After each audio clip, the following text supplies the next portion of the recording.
It is an amazing story, Stephen, but it's also so sad and bizarre. This dog was taken to the vet. They thought they were putting her down, but then she came back to life. She is alive now. She's in that garage just behind me, but now the family might have to go through this all over again.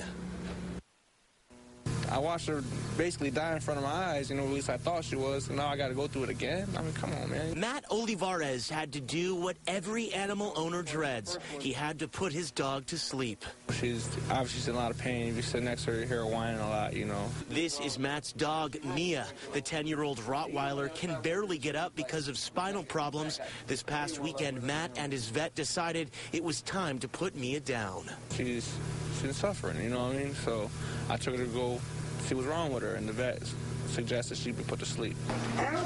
Matt brought what he thought was Mia's lifeless body back home to bury her, but the next morning, Matt couldn't believe his eyes. When I came home from work, I was like, she was sitting right there, in front of her bowl of food. All I know is that when they injected her twice, and she went to sleep, and they said, that's it, she passed.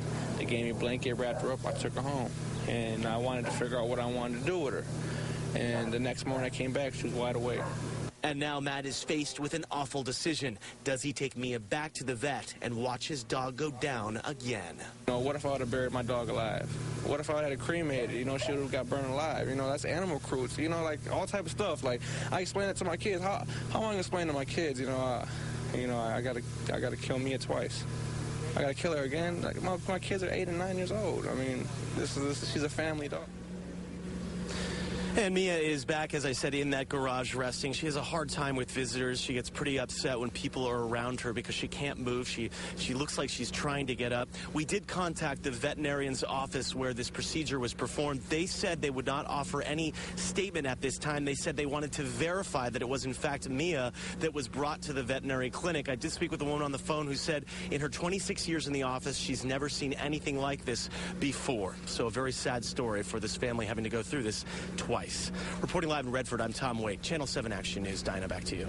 Well, Tom, first of all, before we move on here, is there anything to be done to save Mia before they have to go through this again?